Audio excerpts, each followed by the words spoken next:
خوتي المغاربة، بغيت نقول لكم على كأس افريقيا اللي تنظم في المغرب.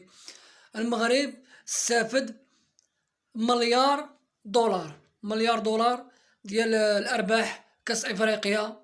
وهذوك الناس اللي كانوا كيتشفاو كيقول لك المغرب ما داش كأس افريقيا راهم غالطين. المغرب حقق اكبر ربح في هاد كأس افريقيا، حقق كل شيء، يعني السياحه، كل شيء حقه في هاد كأس افريقيا.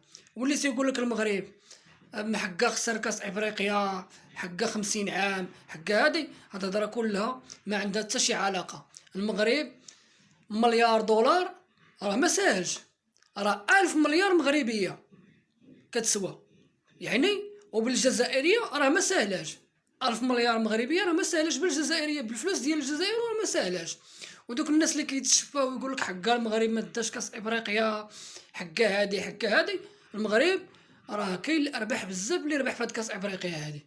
منها ربح السمعه مزيانه، ومنها ربح بزاف د الحوايج. وتحياتي خوتي المغاربه.